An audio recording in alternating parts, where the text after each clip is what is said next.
Good morning, or whatever time it is there. Great to see you all here. Where do you get off would be quo abis. That's a useful one. I'll have to remember that. I missed Latin. I had no idea what I was going to become when I grew up, and I didn't think I could use Latin, but I wish I had taken it. I'm just changing the lighting a little bit here. Oh, hello, Shirley Crane. I love that you keep on saying thank you in my in response to my videos. It's good for the algorithm. It's also good to know you're there and that you're enjoying it. I'm very grateful for that. And I'm still looking down at the text when I should be looking at the camera. Hello. Oh, why is it? Oh, there we go. Okay. Let's see. Been a few weeks. I meant to do one last week, but scheduled it wrong. I'm still planning to do these every week, and I'm looking for questions, critiques, thoughts on your minds, anything like that that I can bounce off of. In the meantime, I can always riff, just about what's been on my mind lately. It's been a productive few weeks for me. In that I get to make a video a day now that I'm mostly doing them unscripted, and the ideas keep on coming, and so I'm having fun with that, and I'm still looking down at the text. Anybody have anything they want to talk about? I also am very grateful for feedback I'm getting from people on how to make my videos more useful, more interesting, more engaging, that sort of thing, how I can broaden my audience to the extent I can. I'm not everybody's cup of tea. Hey, Michael, good to see you. Yeah, I didn't go along with that argument we got from that other guy about you being sycophantic. For God's sake, what's wrong with this guy? I assume you're just curious. Anyway, let's see. I was saying something. Let's see. Well, okay. John Maynard says, I don't know what to think about the future the kids will inherit. I've had a few thoughts about that lately. I was talking to a friend of mine who was going through a midlife crisis and is an activist, and noticed this about the midlife crises for those of us who are activists. Is that we really had hoped to make the world a better place, and if a midlife crisis is about dashed expectations, in some ways it's more severe for us, because it's going in the opposite direction of what we struggled for all lifelong. We had a great conversation with this guy. He's the guy who introduced me to that game he plays with his friends, where they came up with a 5-word statement of what they strained to prove in their lives. And what he said was that for him, it was, the rules don't apply to me. The rules don't apply. Whatever, 6 words. And that midlife, he's realizing, no, actually, the rules do apply to him. The rules do apply to all of us. So I want to thank you for being here as fellow humans, struggling with what it's like to be human, and especially these days. If we had predicted today in the 1970s the state of the world, with all its dazzling improvements, but also all its degeneration of civilization, we'd have been considered pathologically pessimistic. That is, it's really shocking where we've ended up. I also spent some time this week with an 87-year-old activist, lifelong activist. He was the head of wind energy projects under the California government under Jerry Brown. My friend is on his last legs, and we were reflecting on the challenges of having spent our entire lives working against things that seem to be only gaining these days. Let's see. I just saw something on Palantir, and I'm afraid they might be enslaved in industrial waste. Well, yeah, I just also saw something about Palantir and Peter Thiel in general, Um, yeah, it's scary how much power these people have. I mean, when you think about the last 6 months and how devastating it's been that we had the world's richest man come out of the closet as a fascist. That's a big deal in this world. And to have not only the richest man, but basically the guy running our government. Um, but I have to make this clear. I don't run on hope. That it's an unreliable fuel. I run on curiosity and productivity. That is the way I cope with anxiety is through greater curiosity and productivity by my standards. Um, I like a line that Obama said a while ago, which was, "It's not the end of the world till the end till the end of the world," and that sits with me just just fine. I'm being as productive as I can, and I would say that one of the reasons is that one of my coping strategies across the board is what I call the consolation of thoroughness. Um, Now, I'm noticing this week that there's a difference between a disease I've brought upon me and a disease that was imposed on me. That is, I have a different response to them. For example, if I was a smoker and ended up with severe lung cancer, that would be on me. That's mine. I did that.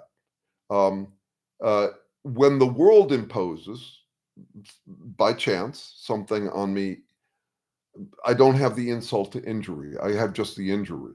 And so there's a way in which I think that applies as well. Consolation of thoroughness is the sense that I gave my all to trying to fix things in an iffy world where it was never guaranteed of success. Uh, I don't take refuge in pious failure, as my dad once commented. That is, I don't want to do that. And I have many friends these days, some of them now ex-friends, who have taken that route. That is easily 30% of my comments on YouTube videos are from people who say, it's beyond me, it's hopeless. Why try talking with these people there's no talking to? And that's not the route I've gone either. My route, I'm just grateful that I have something to keep doing, something to be productive about with respect to that. And the heart of what I'm trying to be productive about is getting us human again, or trying to get us to not be hero bots.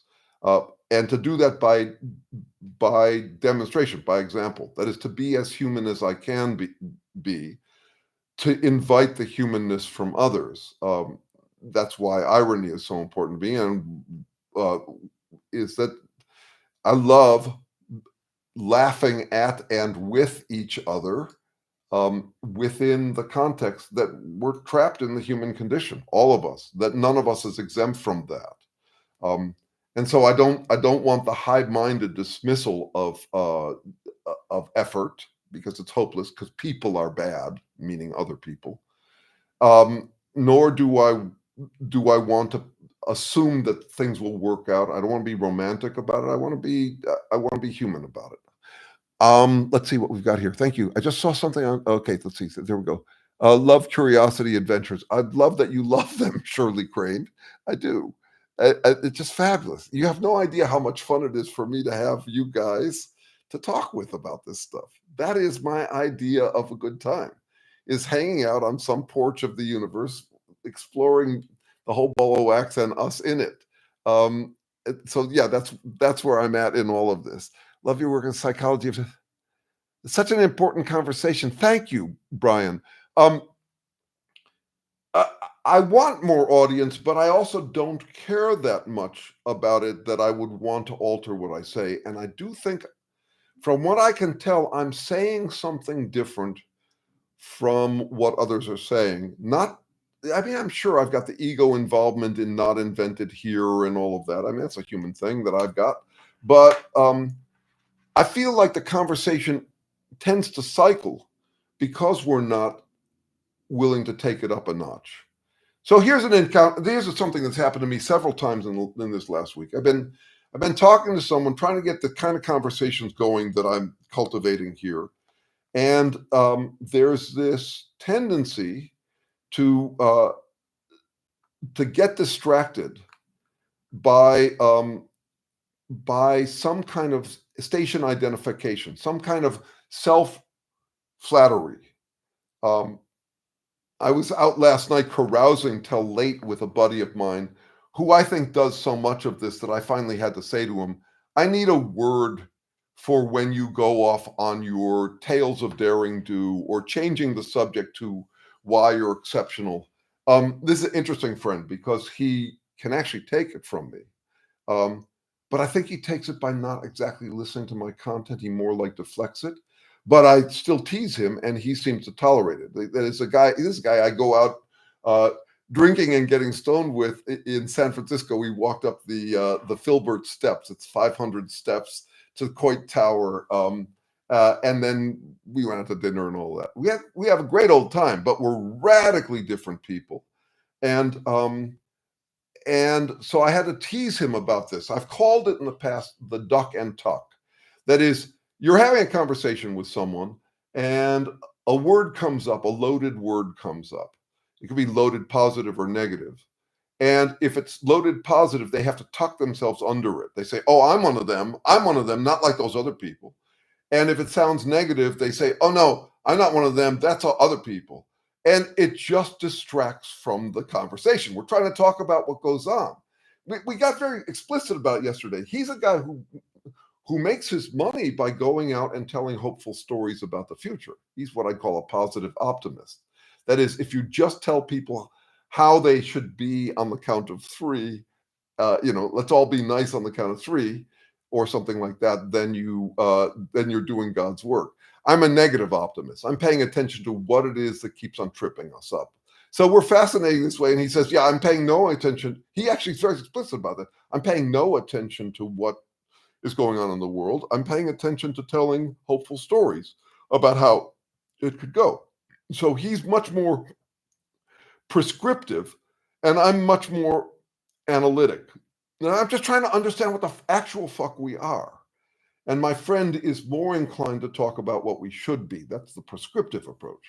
Now, I'm plenty prescriptive, but mostly my prescription is let's get more analytic. We should be more analytic. So it's just fascinating, the encounters I have. And here's some more encounters. Let's see. I totally get that. Our motto at work is no luck, no miracles, no hope.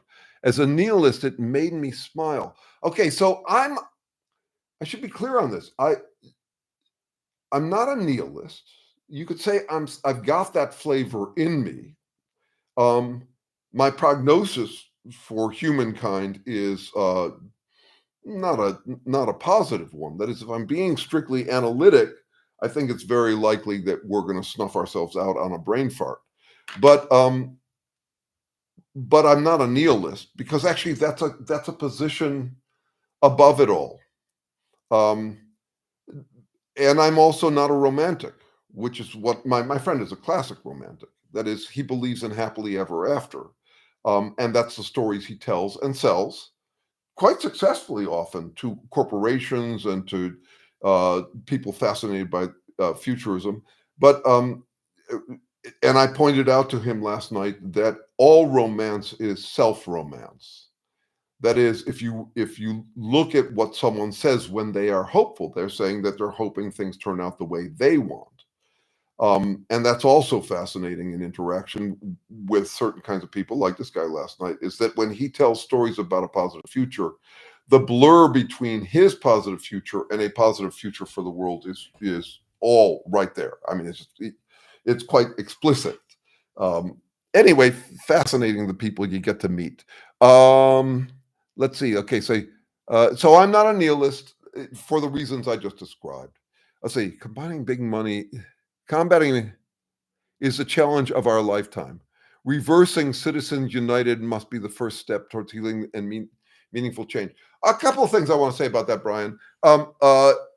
First of all, I agree that one of the ways I frame up this conundrum is that every time the counter wealth arguments or the counter billionaire arguments gain any traction, the billionaires adopt the style of it and they're a self-funding movement, whereas ours are funded on bake sales.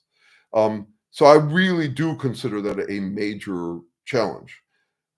Now, the other half of this is, let's see, let me make sure I get it right here. I'm looking for it where I went. Okay, reversing Citizens United must be our first step towards healing and meaningful change.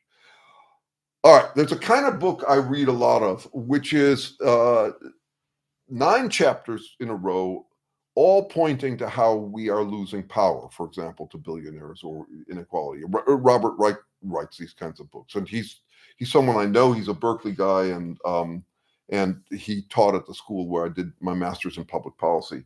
But then the 10th chapter says we have to use our power to do something. And so I'm fascinated by that disappointing paradox we're stuck in, which is we are losing power, and we know what we would do if we had power, but we've lost a lot of it. It borders on something that I avoid. There's a time when I relished it, but I don't have any use for it now, which is, if I were in charge of the world, this is what I'd do. I'm not in charge of the world. I'm trying to figure out what's the most we can do with what we're dealt, and we're dealt less and less over time. I mean, as the problems perpetuate and we end up with oligarchy, or as David Brooks pointed out this week, it's not exactly authoritarianism. It's more like North Korea, which is a patronage system. That's what Trump seems to be trying to produce with the tariffs, which is that people have to beg to him for release from the tariffs that he's imposing, and beg for it with money. So now, I'm not fussy about the taxonomy of tyranny. It's not important. It's not my main focus. But I did think that it's important to think about the patronage system and how it builds out to where you get 80 years of North Korean rule by a single family, basically a mafia boss. Yeah, that's 14 American presidents, while the Kim family has ruled North Korea with an iron fist, and that seems to be what Trump would like to emulate here. Now, here's another related issue: can he pull it off here? I've long said that Trump isn't Hitler. He would be if he could be, but he has to go slow because the United States isn't used to it. Now, from what I studied this week, North Korea had 600 years of dominance by either Japanese or Korean monarchs. So they're actually used to the kind of treatment that the Kim family has imposed on them. We're not, by a lot. We're used to a whole lot more freedom. So this becomes a source of modest hope for me, which is it's really hard to pull off fascism from a cold start in a country that has been groomed away from it for as long as we have. One way this could play out is that playing chicken with China, we don't really stand much of a chance. We're total wimps when it comes to sacrifice relative to them. In 1976, the average income in mainland China was 1/3 of the average income in sub-Saharan Africa. Just try to imagine that. And I have a few friends from mainland China who will tell me the stories about how their parents lived. We're just talking about recently. And so playing chicken with people like that seems like a reckless move. They can endure a whole lot more suffering without gringing than we can. So that's a source of some hope. Okay, let's see what we've got here. I do have that Taoist irony. That's where I live, and it's actually where I started. Was my marriage was falling apart. I was desperately trying to win back my wife's affections. She had gotten into the Tao, the Stephen Mitchell version of it, and I got into it, and I started to see what things started to come into, you could say, unfocus through it. That is, I started to notice how paradoxical things are, and even the Tao itself. So the Tao means the way, and if you read the Tao, it means it two ways. One is analytic, and one is prescriptive. So the Tao means the way things are. That's the analytic side, and you get it in all sorts of lines in there. But then you also get prescription, the way you should be with the way things are. So it talks about according with or aligning with the Tao. So on the one hand, it says the Tao gives rise to both good and evil, or something like that. And so that's once again analytic, and then it goes to if you want to accord with the Tao. Okay, well, if you're according with the Tao, so the tensions. I love the tensions, and not because I should, but because they pay off. Whenever I hear myself or someone else talking out both sides of their mouth, it's fascinating. I'm going to learn something from that, and in my line of fuss, it yields me a new idea. It yields me a new video every time I catch that. Here's another example of that from just this last week. You might have seen this video about it. I work among information theorists or semioticians or biosemioticians. These are fields that were named after the concepts of signs. Semiotics is about signs, or information, as if they exist independent of those who interpret them. Now, from my perspective, anything is potential information. It only becomes information when it's about something for someone. So I coined a term that belongs in the field, but I'm not going to push it. It's hermenology, which is the study of or attempts to explain the emergence and nature of interpretation. So how does that come about? Well, I'm noticing this contradiction. On the one hand, we're talking about signs out there as if they're things in the world. And on the other, we're talking about interpretation. So which is it really? Well, I'll resolve that one towards its interpretation. Yeah, signs show up, but only for beings that are trying to explore them. So that's part of the fun. Okay, let's see what it got. I'm not that good. So you're not nihilistic. You're kind of tongue in cheek or wink nihilistic. That's how I am about it. Yeah, no matter how cynical you get, you can't keep up is an ironic line.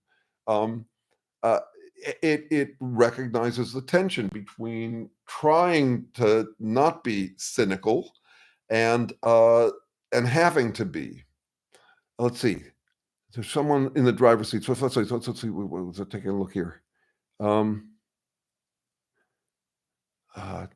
Tend to love the porch conversations. Never what will reveal itself. Surely I agree with that. That's the difference for me, is whether it's a generative conversation or whether it's a bunch of pre-recordings popped at each other. Just waiting your turn to give your pre-recording. And that's also an issue I'm having. I was really blunt about it last night with this friend. If you've got to tell me if you're going to generate a bunch of pre-recordings, we can't generate. If you're just going to play a bunch of pre-recordings, we're not going to be generative. I want a generative conversation with you. Stop doing that. His last name is Leiden. He said, you got to come up with a name for when I do that. And I thought a few minutes and said, D. Leiden. It's where you delight yourself with Pete Leiden. Bless his soul. Lovely guy. Just very different from me. And the conversations are kind of funny. They're kind of funny. I also have this thing I can do, which I encourage you all to do when you're stuck in a conversation that you find a little frustrating, which is go anthropological or psychological. Just step back, accommodate who the person is, and analyze, not analyzing from above, but just learning something new about what humans do. And it makes me a little bit less of a pest than I otherwise am. But I am a pest nonetheless. I don't bite my tongue more than 2 or 3 times. That's just how I am. And I deal with the consequences. Not a nihilist, not a romantic. You're an ironist or even a dironist. That's exactly what I'm getting at. And I love when people get what I'm trying to do. Okay, let's see. I would like to think there's hope for everyone. It's a beautiful... Yeah, okay, Rev Walt, I get that. And I'm with you on that. I don't see it either. and a couple of weeks ago, my big theme was what I called cornucopias. That is, when you're dealing with attention and you're not inclined to find something uh, uh, interesting about it, you just throw in a wild card. Uh, and the wild card is infinite. So the idea of infinite love or infinite beauty, um, it's not real. Love doesn't work that way. We don't have infinite love. It's obvious. That is, when you marry one partner, you're actually not marrying a bunch of other partners. You have to be selective where you allocate your love because love takes effort and attention. But I still have lots of friends from my counterculture days, from my commune days, who still will go out that way. And I want to tie it into the thing I said about information. So in the sciences, information is treated like a cost-free, extra extra real or supernatural phenomena. In the sciences, it's treated that way. We don't pay attention to what it costs to actually interpret information. For example, I'm seeing things right now, I'm interpreting things, I'm ignoring lots of things, I'm paying attention to other things. How am I doing that? I have to regenerate my eyes every day. My eyes are falling apart. Not just from age, there's that, but every day they're falling apart. If you want to understand how they're falling apart, just imagine how fast eyes decay when you die. So play that in reverse and you get the energy or effort I have to put into just keeping my capacity to interpret alive. So to talk about information as it's cost-free stuff, I'll often tease fellow researchers, academics, about a kind of couch potato attitude about information, as if we're these passive receivers, and that signs engage in sign action, as if they're the business end of it. So no matter what, when we're dealing with an ambivalence or a tension or some kind of tough judgment call, this capacity to throw in a hopeful idea like, well, let's have love for everyone all around, or let's just assume this non-existent substance called information, or the supernatural stuff. I mean, they wouldn't call it supernatural, but they would be dualists, what I call closet dualists. That is, there's two realms. There's a physical realm, and then there's this stuff called information that, you can get, it gets embodied in it. That's a very old human notion. It goes back to Plato. It goes back to Descartes later. It's mostly attributed to Descartes. Anyway, I wax. Let's see. I'll see. Oh, let me indicate this. If you've got something that is a question or challenge or a comment that you want me to respond to, throw a couple of asterisks in the front of it so I can see it at a glance here, because I want to be attentive. And sometimes the comments are more like a here, or something maybe in response to something someone else said. Let's see. I see our failure in self-censorship ceding our human fellowship to the algorithms. This is from Apex Eater. I see our failure of self-censorship ceding our human fellowship. Okay, I think in stereo. I think in opposite pairs. So let's take this one on. A failure of self-censorship. Remember a couple of minutes ago, I said I could bite my tongue maybe twice, but after that, I usually end up talking. This is a really interesting challenge, and I have many friends who are much better at biting their tongue than I am. I'm not that good at self-censorship. That's part of, I could give you reasons why, I could give you a history of why that might be the case. I would say a main point of it is I haven't had to. That is, I haven't had to bite my tongue in order to maintain civility or food on my table.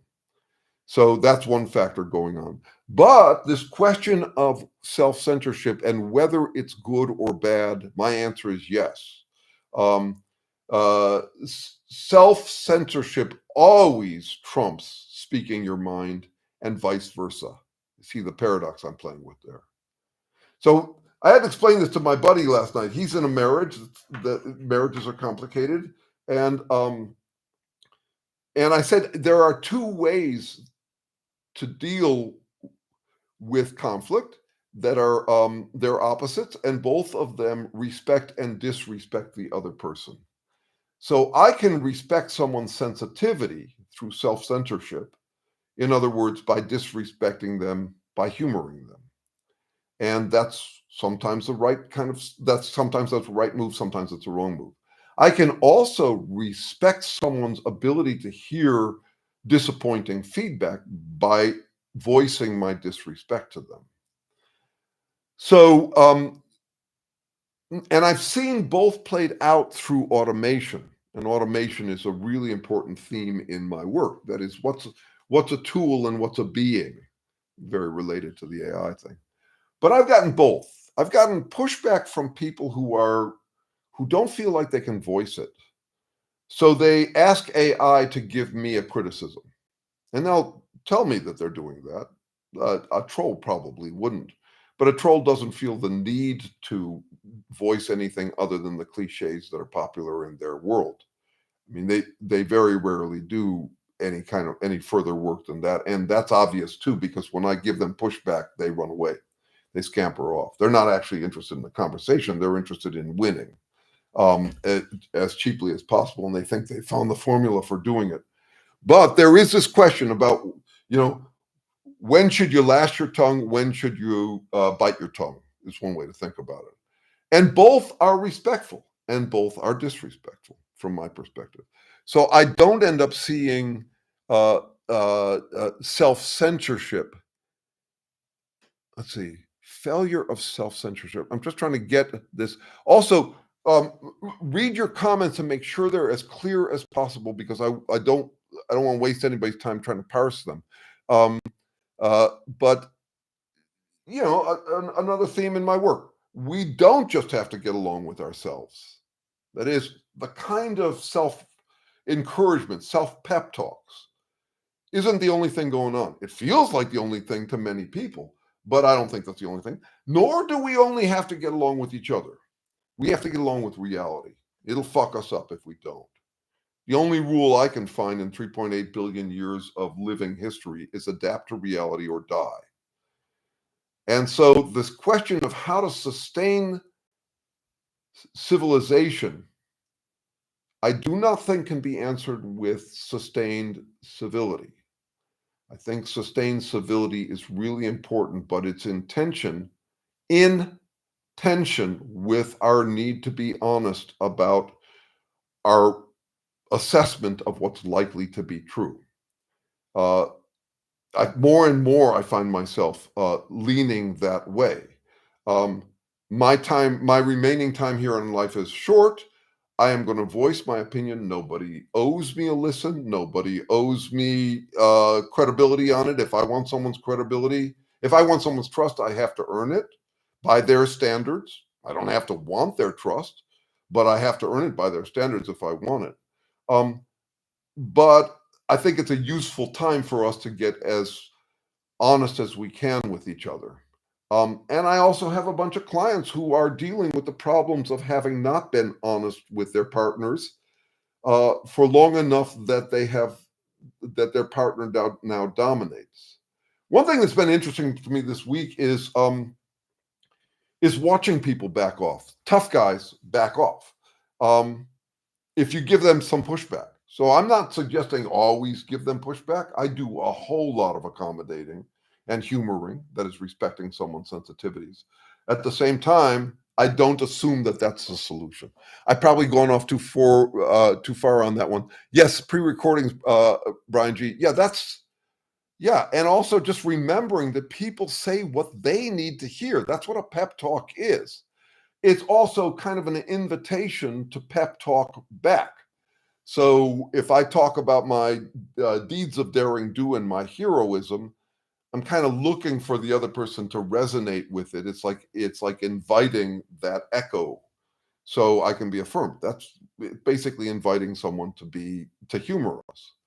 And with one of my clients this week, I was reminded of this thing that's been important to me for a while. If someone consistently shames me for having a different opinion from them, I don't change my opinion. I take it as an invitation to keep them in the dark about my opinion. that's fine. If they don't want to hear my opinion, that's okay. Uh, Another line that came to me a couple weeks ago, which is, if you're selling, I ain't buying. If you've bought, I ain't prying. I'm not. Go ahead. You do you. That whole business. And then noticing that I actually make an exception to that with the Trumpists, which, because live and let live is easy if you don't have to live with the other people's decision.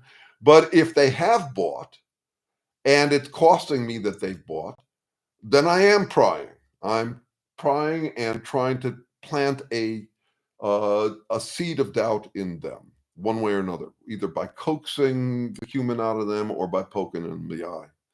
So all of that. Okay. We are censoring ourselves. Good. Okay. Yes, we are censoring ourselves. And then the question to you, Apex, is, and feel free to answer this in the comments here. What do you think about that? I've had partners in the past who said to me, something feels off about our relationship. I feel like I can't be my whole self in this relationship. Now, I should, in my romantic visions, if I were to paraphrase, I would be totally free and totally safe in this partnership. And my response has been, what do you expect? Well, you're putting two different people together. I assume that I have to censor. I have to remember that there are eggshells and landmines, that there are things I could say that would bug you, that would erode the bond we have. I assume the same is true for you. I assume the same is true for anybody in partnership. In partnership, you have to be really honest or you'll pay. You also have to be really dishonest or you'll pay. Once again, it's that same question about, when do you bite your lips? When do you speak your mind? And I think of it, the metaphor that's always been with me about it is, if we're on a crowded dance floor and it's not marked out, where do you have to tuck in your elbow to make room for other people? Where are you free to flail away? And the dynamics around that is, I think, what we deal with a lot in life. So, question back to you, Apex Eater, which is, what do you think about that self-censorship? Do you see it as I do, as a mixed bag, where I got to figure out, where I'm lifelong going to be figuring out when to assert and when to accommodate? Or do you see a solution, like we should not be, or we should be self-censoring? I assume that self-censoring has to go on. You can't have a civilization where everybody's just speaking their mind all the time. Okay, let's see. In Greek theater, there's catharsis through tragedy and comedy, and always satire. Yeah, the catharsis through tragedy and comedy. I was joking to my buddy yesterday. He was talking about how he wants to make a contribution to society, and I said, "Well, my contribution now that I'm getting older is mostly my generous offering to friends of opportunities to indulge in Schadenfreude. That is, I will become increasingly a goofball, an old duff, and I'm offering people the catharsis of Schadenfreude, tragedy and comedy that's not about them, right? So so there's that, and then it goes beyond that. I made some videos recently about what goes on when we watch fiction, and my suspicion that it's not working the way we hoped it would. That it makes people more indulgent, not less indulgent, less self-censoring, actually, is what I'd say. People are trouble. Yes, that's right. And the full catastrophe. Love that line. Do you think MAGA move will collapse? Aurora, I spend very little time. Here's how I think about it. I have long, at least a decade, wondered whether democracy will kill tyranny before tyranny kills democracy here in the United States. I can make a case either way. I've been on the fence about that for a long time. I mostly don't think about how it will end, for the same reason I don't want to run on hope. I know it's beyond me, and it took me a long time to figure this out. I was naive enough for a long time that I thought that somehow my influence would be enough to save the world. I was the kind of guy who, lionized MLK or Gandhi or all those people for having pivoted the world, and I found encouraging the news that one person can make a big difference. It's a huge world. It's just, and it's beyond any of our controls how it's going to go. I liked a conversation I had in mainland China with a buddy there who said, yeah, I don't track politics. There's a billion of us here. My influence over it is extremely low, which raises an interesting suspicion. Okay, if your influence is that low, there's an argument that you should employ it nonetheless. But there's an argument against this kind of if I were in the charge of the world attitude we have. It's dubious. Why are you so insistent that the world should go a certain way when you don't actually have that kind of leverage? What are you getting out of that? Where are you getting off on that? It becomes an interesting question to me. I'm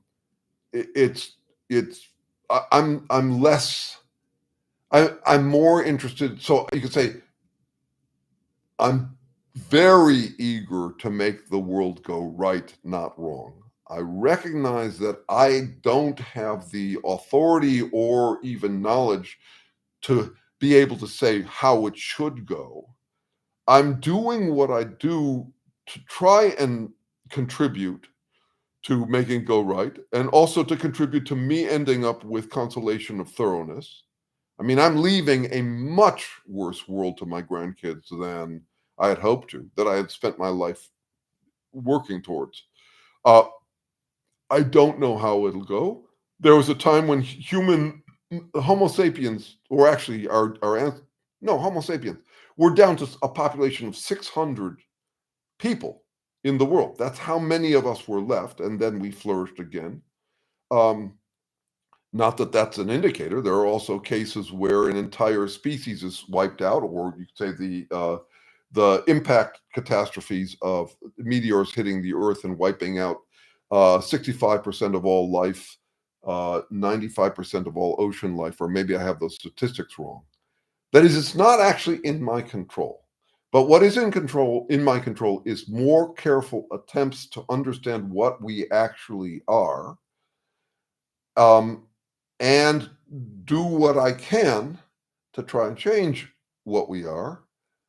But also, I read a lot of intellectual history, and I have great admiration for people in the past who made really understandable guesses about how we should be, or what they thought they were part of the solution, and they turned out to be part of the problem. And I don't rule that out for me. Not only do I adopt an attitude I think is appropriate to science, which is if you're playing in science, there's a more than decent chance that you will have spent your entire life barking up the wrong tree. It's worse than that. It's that I could end up barking up the tree that distracted us from the right tree, or I could actually be digging us in a hole, thinking up is down. So I'm placing bets. That's all I can do. And so in a way, I'm relaxed about the outcome while desperately trying to do my part to tip it in what my most careful guesses would be the right direction. And to make those careful guesses, I have to get my heart out of the way. So I mentioned this before.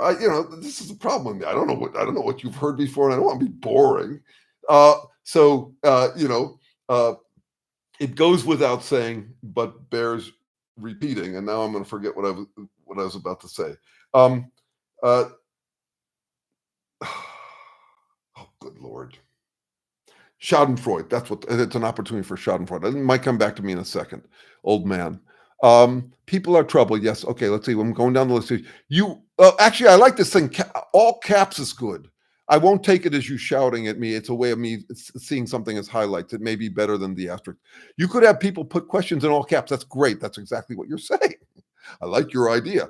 No matter how cynical you get, it's never enough to keep up. is much like the phrase, the one thing we do not doubt is doubt. Anathema. VSA, I don't understand that part of it, but I do see that you've got a double entendre going here. The one thing we do not doubt is doubt. Um,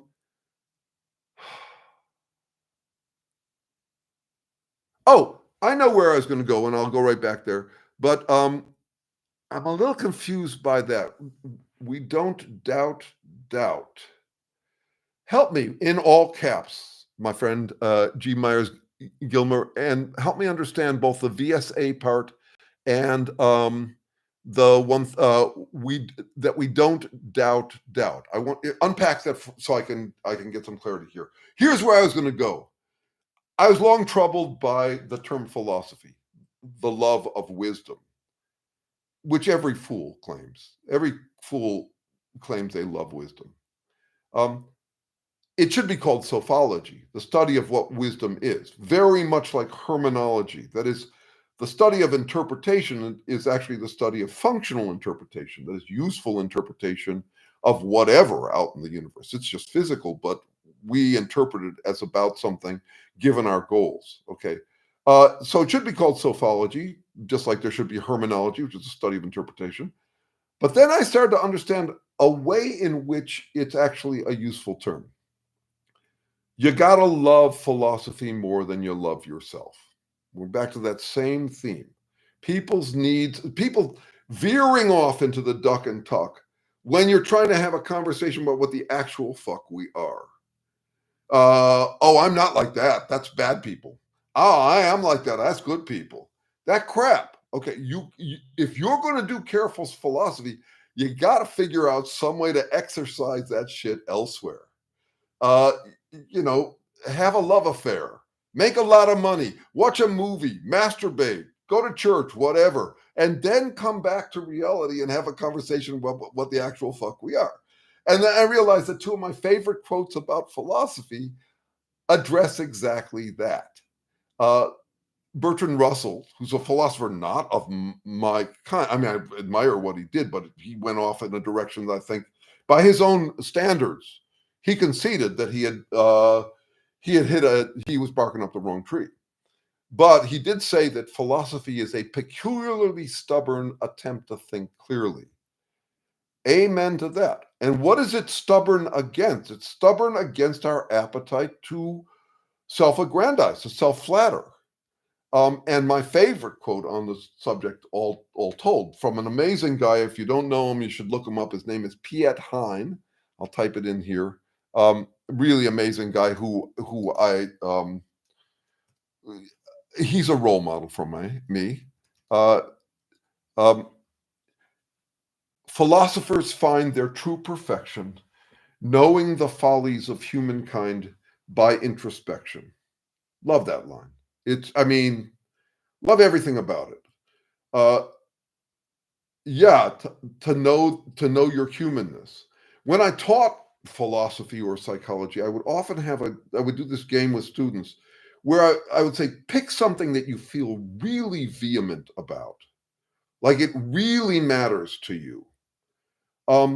Now get up and talk in front of the class for 1 minute and talk as neutrally as possible about it, so as to confuse them about your position.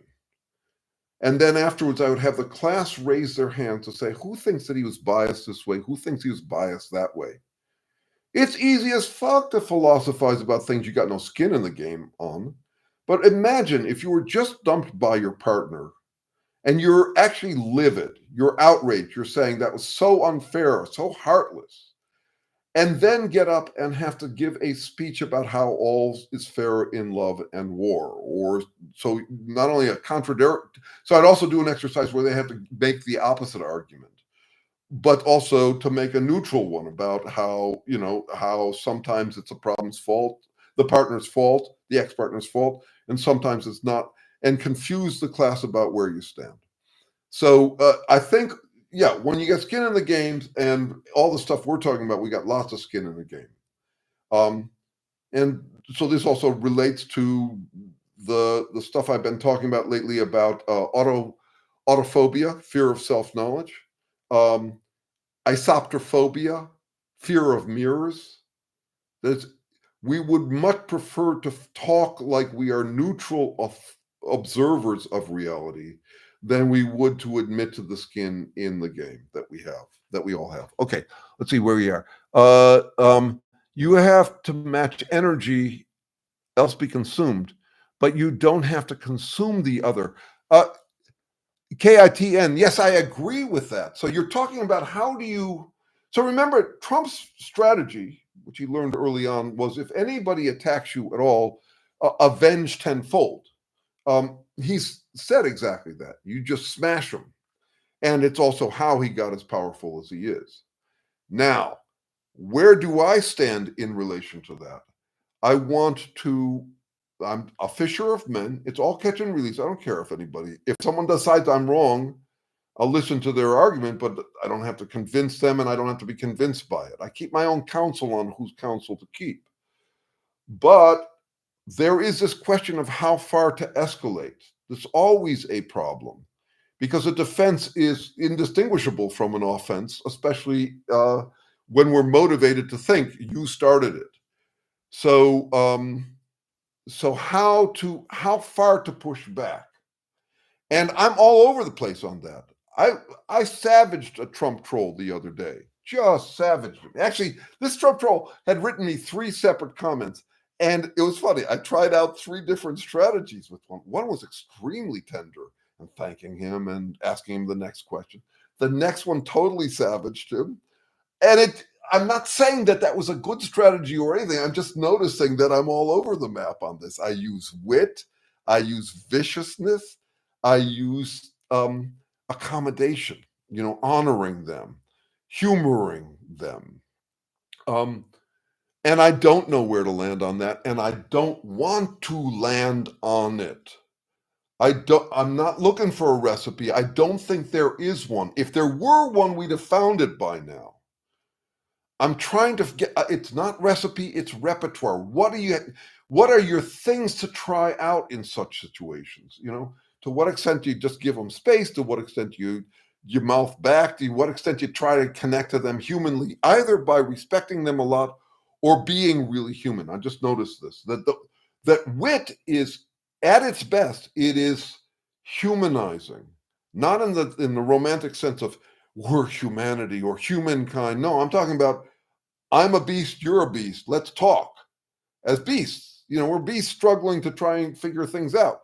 But the best wit has that quality to know the follies of humankind by introspection. And yeah, that's where I lean wherever I can. I had this out this morning with a physicist who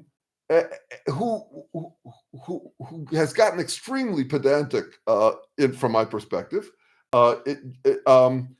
Straighten everything out as if he solved reality. And no, we had an interesting exchange this morning where he doubled down on a scold to me. And he had said, physicists often talk like this, there's knowing reality through his math and knowing it through poetry. And I was saying, I'm trying to keep the poetry out of it for now. And then he wrote me back and pushed back again. And I wrote to him and said, well, actually, I write a lot of poetry. It's mostly doggerel. And here are some that pertain to our conversation. And he wrote back again pedantically. Let's see. And I said, oh, here's one more doggerel.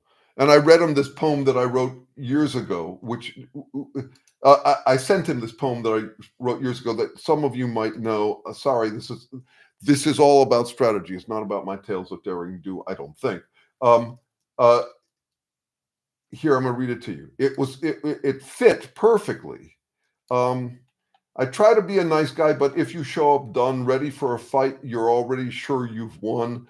I'm going to do my best to have you leave here disappointed by your scheme to dip in quick, pre and posted anointed as the one who only tutors, teaching others what to think, because it's attitudes like that that put the whole world on the brink.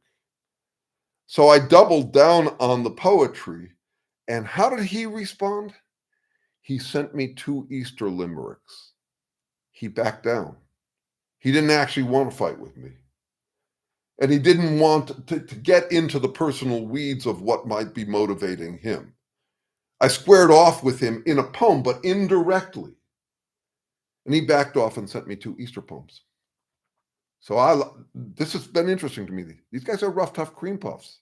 If you push back, if you show you got steel in response, some of them will escalate and some of them will back down.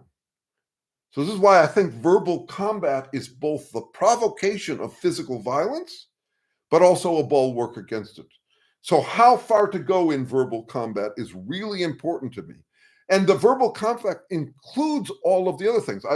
When he sent me the Easter things, I said, delightful, happy Easter, dear, and then I named his name. So I went right back. As soon as he backed off, I went right back to tender. I just think this stuff is fascinating and ongoingly fascinated. I screw up lots. I lose friends from screwing up. But I'm trying to figure out how to do this kind of fishing for where they get to have their opinion, I get to have my opinion. We both get to be as skeptical and wary as we want. We both can we both need to bite our tongues as little as possible while exploring what the actual fuck we are. Something like that. Okay. Let's see. Okay. Let's see. This is sort of like I don't know the Nietzschean concept of becoming, but I do want to suggest this as possibly related to it. In biophilosophy, an important recognition is that being is both a noun and a verb. So that's not true of all existences. Rocks exist by durability. But living beings have to be in the business of being beings. I have to keep on regenerating things, not just my eyes, but everything. You've heard me quote this, that today you will generate 330 billion replacement cells. That's being in the business of being. Let's see what this. And I'll have to look up the Nietzschean concept of becoming, because I don't know it. And I find plenty of resonance with Nietzsche and non-resonances too. He came up this week in a conversation about women. A viewer sent me a video about how Nietzsche approached women. I thought it was a fairly clean version of it. I got some pushback when I shared it. But I remembered also that I had watched, that I've listened probably a dozen times to George Bernard Shaw's play Man and Superman. I loved it. I just loved it. And in the middle of this long-winded, not preachy, but polemic play, he's got a whole hour called Don Juan in Hell. And I don't know if I'll be able to post it here, but I'll post it somewhere. Just look it up. If you want to take a listen to it, it's fabulous. My daughter loves it. It in a way is de-differentiating male and female while noticing the contrast between us, recognizing that we're all humans, and that we have our different styles for expressing all the stuff that's in the human repertoire. Okay, let's see what we've got here.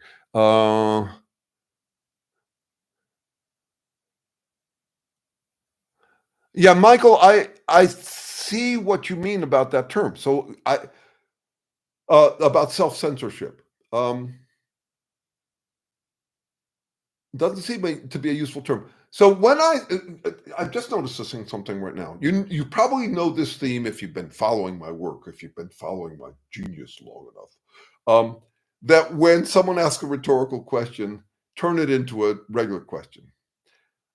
I also think I hadn't noticed this parallel before. When someone uses a loaded term, strip it and see what the content is. I think it is useful to speak in 3 languages: positivese, negativese, and neutralese.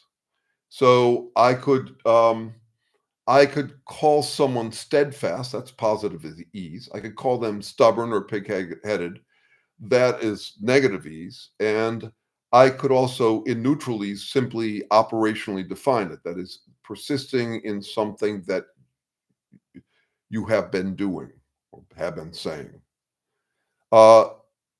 So I don't know whether self-censorship is a useful term or not. I think the content of it is, that is this thing we've been talking about when to bite your tongue. Uh, that is that there are times to not say what you're thinking.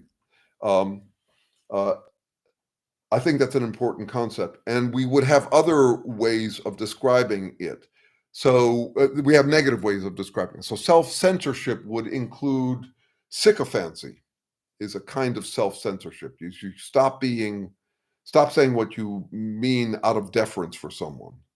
Deference is a positive term for tact, diplomacy. Those are positive terms for biting your tongue. But so is being spineless, wishy-washy, a pleaser, a yes man, indulging in a mutual admiration society. Those are negative spins on similar concepts. Let's see what we got here.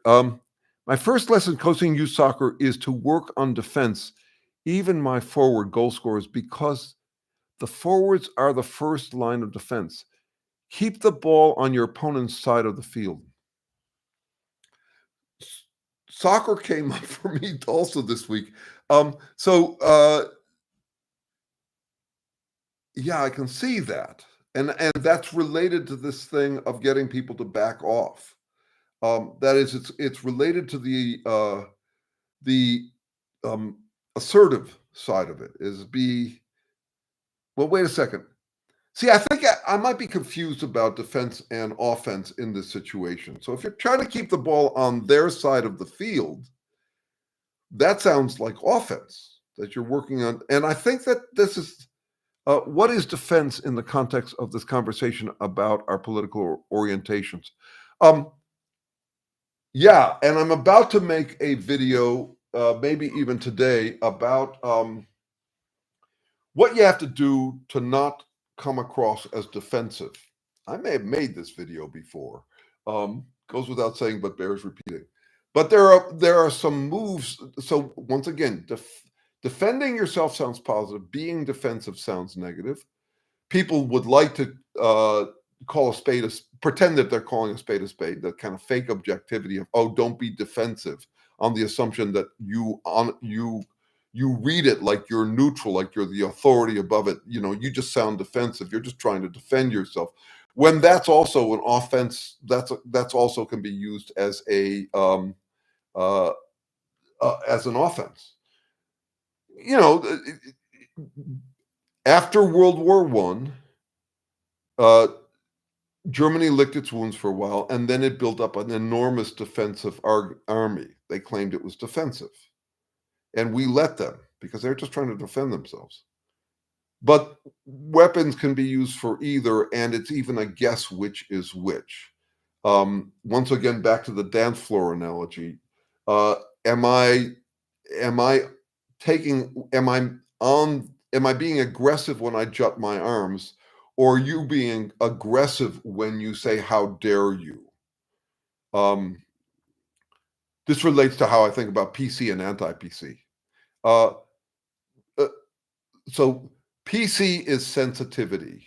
You could say it's hypersensitivity by someone's standards. That is, you are engaged in more sensitivity than you should. That would be like the person on the dance floor who's taking up a lot of room and says, nobody get near me. I'm sensitive. You owe me sensitivity. Anti-PC is the opposite move, where you make a virtue out of insensitivity, by which you mean other people's sensitivity, by which you mean other people shouldn't be, sensitive. Both of them have their place. That is, we have to tell people to back off. We're all sensitive, and we're all insensitive to some degree. So the real problem is actually theatrical. Anti-PC and PC, both power grabs. is where you pretend you're more sensitive than you are, or you act like you're more sensitive than you need to be to gain ground, to gain more territory, and vice versa. It's like pretending you're not sensitive to anything like the Trumpists do, uh, those pussies, um, and uh, and then demanding as much space as you want. Once again, it's the freedom to it's making a crusade out of everybody else's self-censorship by arguing that nobody should have to be self-censoring, by which you mean me. I don't have to be self-censoring. You have to back off and just tolerate my garbage. So I mean, all this stuff is fascinating, and to me, I don't know if it's fascinating to you, but I think it's all relevant. So when we talk about how does self-censorship, no, how does the playing field thing work uh, in the context of our conversation about our political orientations? I think it has lots of bearing. Here's the other connection I made to soccer this week. Talking to another fellow activist friend who had written an article um, about how we need to spend more time talking with our opponents. And she had been discouraged from posting this article by friends and colleagues, and she asked me to take a look at it. I took a look at it, and I said, stylistically, you're better off if you can get your audience curious about these questions. Like, ask them, for example, if you were stuck in a frozen elevator with a Trumpist, and you're going to have to talk, what would you say to them? Try to get them thinking about it. That is, and this relates to an idea that shows up in all sorts of psychology, which is don't get further in the field of trying to change someone than they are. Always stay to this side of it. Try to be on your side. This is, I haven't played soccer in a long time, but it's basically the move where it's illegal to be further towards the opponent's goalposts than a player on the field from their side is. That's all. Okay. What is defense in the context of a conversation? Okay, that's what it says. So congratulating them on being Jericho trumpeting the news. Yeah, I mean, that surely that can work. And there's a version of that I do use a lot more and more, which is I humor them on the edge of it looking like mockery. I think I mentioned this in the last visit. I was at a stressful time in my life. I had a conversation with Ram Dass, who was a big spiritual teacher at the time, and I told him what I was straining to prove about myself. I said what I needed to hear, and he said, "Oh, you're a really good person, aren't you?" Oh, it's a good strategy. I use that one a lot. So congratulating them is a move I use a lot. Yeah, yes, these guys are cream puffs. I stood up to my father this week when he was blaming tree huggers as to why appliances don't last long anymore. And I just said, "Are you sure about that?" Good. And the facial gestures would matter a lot with that. And you're saying that he backed off. Yeah, they don't really want an argument. They just want to come in like they won already. And if you give them some pushback, it's or even, I mean, I also have been liking the way of tapping out by saying "we'll see," which is a shorthand for something longer, which is you and I can speculate about what the future will bring. If you want to place a bet, I'll place a bet against you because I don't think you are reading the future right. But neither of us know for sure because the future isn't like that. So we'll see as a way. Okay, let's see. For me, defense is a sort of in that sort of conversation. Ask them, "Are you sure about that? How much?" You'll say anything, pretend you're righteous and mighty. Okay, to me, you'll say anything to pretend you're right, righteous, and mighty is, I mean, what we're dealing with is layer upon layer in conversation, and once again, where to get off on it. To me, to them that will sound like an eye poke of the highest degree, and actually one I land on, as you well know. That is, I am not going to get in the weeds with these guys. they're not actually interested in the weeds. They just hope I am, and that they can tangle me up in it. I'm not going to be led by the nose into whatever data they want. I actually want to challenge their character. And I'll go as far as to try to assassinate it if it comes to it.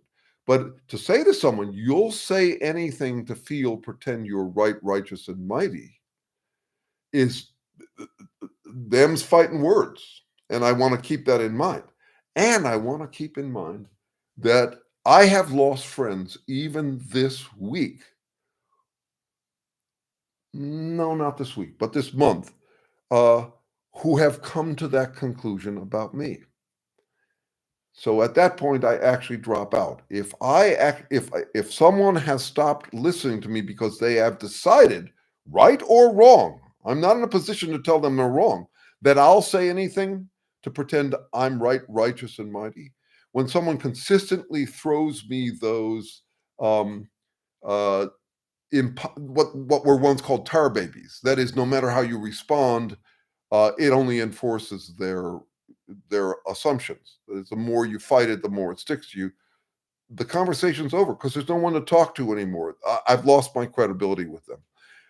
So, but I do use that phrase. And are you sure about that? And how much are they're interesting because those are closer to softer or accommodating moves. Actually, it's interesting to me just now. Defense and offense are somehow different in ways I'll have to think about from accommodating versus asserting. I have to look at that. I'll have to think about what that's true. That's not true would be more forward way of saying what I would say in a coy, teasing manner. Are you sure about that? Right, though, watch this, Michael. I mean, would you put you'll say anything to feel or pretend you're right, righteous, mighty in the same coy category as are you sure about that? How sure? How sure is a different thing, actually. How sure is a great move, as you're talking about confidence levels. Um, uh, and it's a great move. I use that fairly often, which is how sure are you? And if they say 100%, and proudly 100%, I've learned something about them. And if they say, well, I'm pretty sure, and you say, how sure? Give me a rough estimate. And if they say, well, I'm 99% sure, you can say, okay, great. I understand the 99%. Can you tell me about the one? What do you think? Can you give me a sense of where you think there might be some guesswork involved in it? So those, but I'm not sure how I would categorize them in terms of defensive and offensive. And this is also related to everything's related. I play a parlor game. I've mentioned this before, goes without saying, but bears repeating, where I assume there's a way to get through that I could say anything, I could deliver any content if I just figured out the right way to say it. I could find someone's receptivity if I just said it the right way. Now, I don't believe that.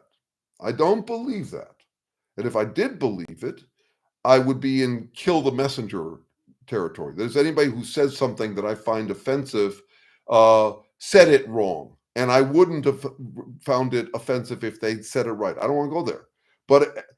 And I don't want to impose that on other people. But for me, the parlor game, the fun game is to assume that there must be a way to say something to someone so it would get through. And then to look for it, even though I don't assume that it actually exists. That there are situations, and no matter how you said something to someone, it would hurt a lot, and they would likely blow back, and may be right. So let's see. I have a few dialogue trees I use in confronting my fellow citizens. My main goal is getting them to concede that they are convinced. They are convinced of themselves as politely as possible. Apex Eater, I get that.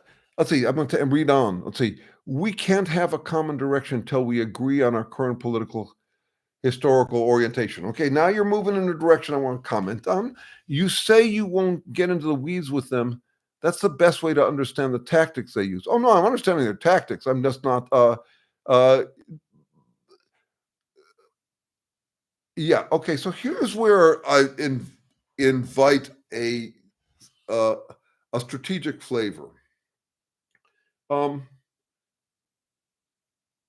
I see a bunch of people who, from my perspective, are wrong-headed, and I'm studying them and I'm trying to understand what's going on with them. So yeah, I'm following their content to that extent, but I'm actually reading between the lines mostly. But where I don't want to go is we all have to agree on context. What was your words? Until we all agree on our current political historical orientation. Yeah, that's that's way out of my range. That's not. It's and it sounds on the edge of something that I don't want to get near. It's the if I were in charge of the world, we all agree because we'd all use my logic and my facts, and we would come to the same conclusions.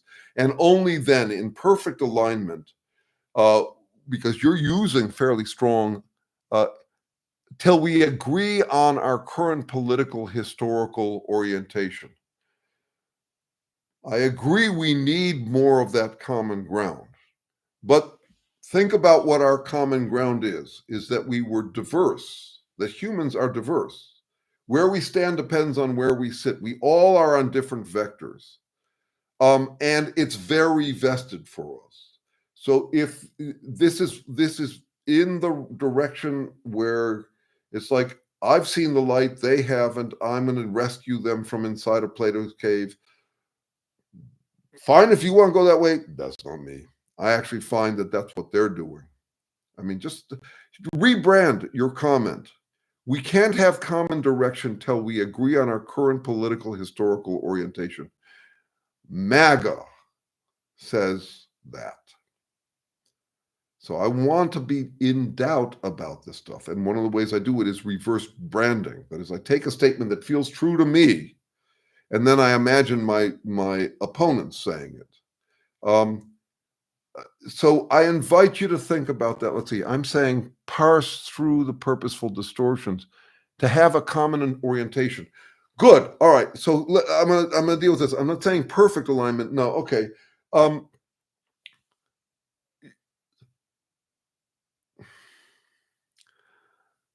Purposeful distortions.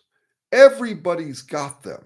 I've got my purposeful distortions. It's not like other people have them and I don't. I'm a human. And some objectivity, but here's the thing. I mean, I'm with you, my friend. I am with you. But I want I want to propose that you think it up one notch from my perspective. It's one step. It's like taking your answer and turning it into a springboard for the next question. So we'll probably end with this, but I have friends who let's see. I think I might just read this because it's succinct, and I happened to write it up yesterday. Let me see if I can find it quick enough. Oh, come on! Oh, for crying! Hold on. Yeah, here it is. Just a second. Almost there. Just hadn't realized how much crap I'd put up. Let's see. Sorry. Blind spots. It's called. Oh, for crying out loud! In a second, I'm going to give up and just tell you what I meant. Oh, forget it.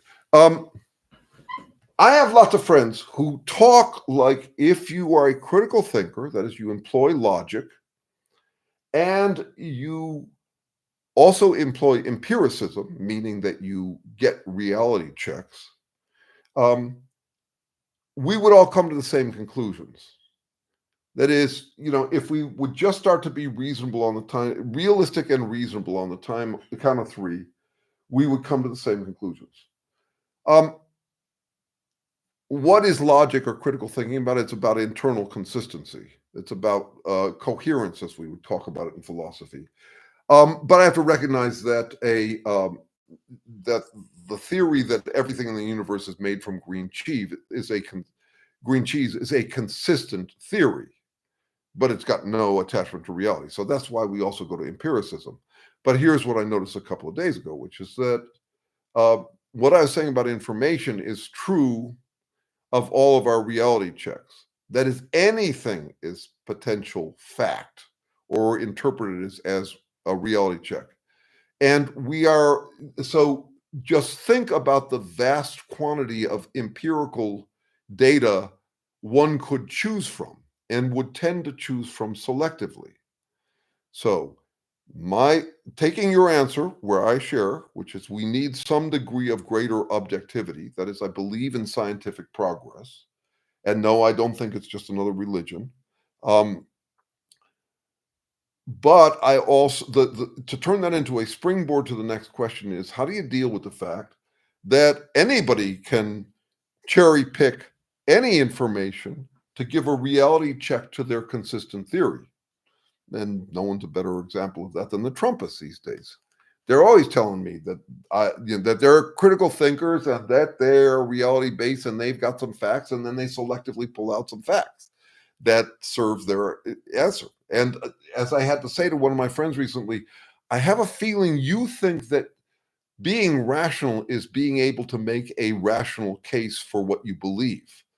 And I don't think so. I think if you want a test of your rationality, it's going to have to be you making a rational case for what you don't believe. Steelman arguments are an example of that. I'm saying okay. Okay, I never prize myself as having the answers or the truth. It's an aversion to that I use. It's an aversion to that I use a dialogue tree to get to. We can then discuss what is. A conversation have some factual analysis. That's right. And all I'm saying to tease out the next question is, yeah, which factual analysis? One way that this comes up for me with my main mentor colleague is to come full circle in this conversation. Where do you get off? That is, you can go layers upon layers of analysis. You might have seen this video I did where you've got the family argument where the kids are fighting. Mom says, don't fight. The kid says, dad says, let them. Mom comes and said, don't debate this in front of the kids. Grandpa comes in and says, don't tell them how to raise the kids. Layer upon layer, where do you get off? And this friend, mentor, colleague says, well, you get off on the ground level. That is, you come to the common agreement about facts. And my counter to that is, no, the debate is about what's ground level. Each of them is thinking that they are paying attention to the right facts at the right level. Okay, what is the current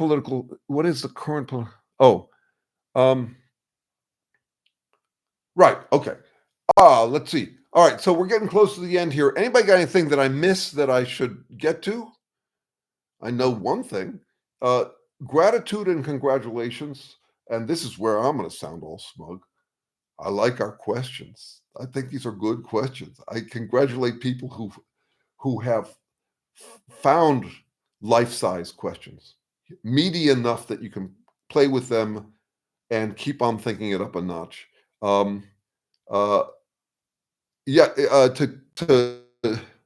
That's really what the discussion is about. Apex Eater, you just nailed it, which is that there's trouble nailing what's the ground level, what actually counts.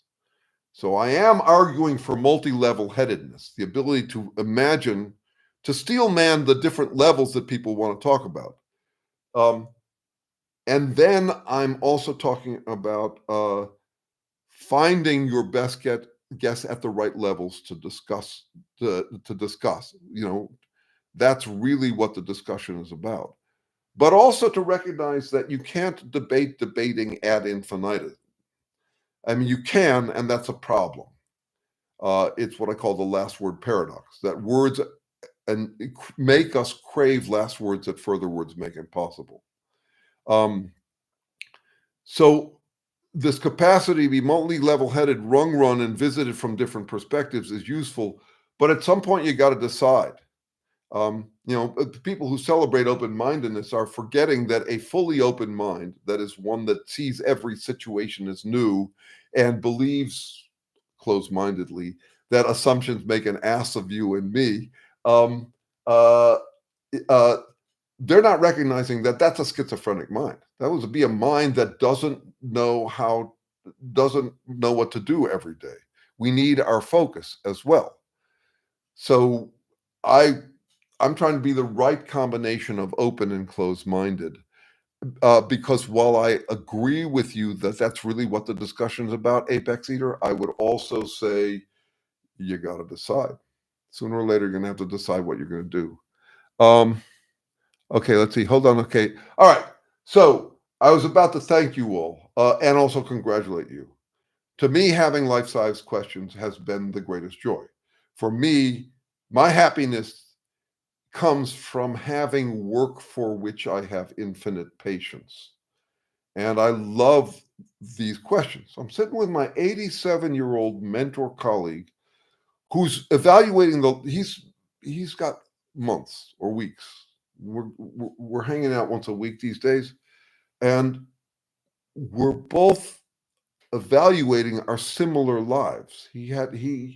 Um, and the disappointing outcomes of them, and even confessing to some relief that we won't be around for the worst of it, and some internal empathic torture about our grandchildren being around for it. But still, we had a good day in the sun because we found some questions that were interesting enough to engage us. This is a guy who's been working on the origins of life research, how you'd ever get organisms that are struggling for their own existence out of chemistry, which is largely dissipative. That is, chemistry mostly is stuff falling apart. How do we keep our shit together? We've been working on it together for 25 years. And he's also an environmental activist. He was I think I mentioned earlier, he was the head of wind energy under the Jerry Brown administration. Consolation of thoroughness. He's got it. I've got it too. We had our days in the sun, and I still got some. And I am really grateful to have questions that are large enough that I'll be able to continue to work on them for the rest of my life, knowing that I could have spent my entire life barking up the wrong tree, or worse, being a backfire brand. That is someone who's trying to make change that as a result backfires. That happens a lot. That's what an ironic situation is. People burning people's Teslas is an example of a backfire brand. And I don't think that does the movement much good. These were, someone bought a Tesla back when they thought it was going to help the environment. I don't know. One, I'm glad I don't. But if I did, I put on one of those bumper stickers at least, or more than that. We don't know the outcomes of our actions, and there are lots of ironic situations. But to have good questions and to be addressing them it just tickles me pink. And to the extent it does you, congratulations. I hope it tickles you pink. To be wondering about this stuff, to be trying to do ever more careful analysis. And I've long assumed that that the end of my time will be, I'll be too old and invisible and decrepit and slow and not keeping up, that I'll be just taking careful notes for myself. That would be a good use of my last days if I don't terminate them prior. There is that possibility as well. Yeah, when you think about what chemical configurations in the universe can have a conversation like this, very few, very few. We're a kind of rare thing. And so if you've got any discretionary time or energy to spend it wondering about the whole ball of wax and us in it and keeping on thinking it up a notch, that seems a perfectly wonderful use of your discretionary time, at least as worthy of your attention as discerning better and worse wines. Red wine or white wine or whatever wine you like. Okay. Until next time, I'll be back next week. I'm gonna make sure to post it right, because I'm available for this every week, and I will continue to do it as long as anyone's interested. Thank you, guys. Thank you so much, and congratulations. All right, bye-bye.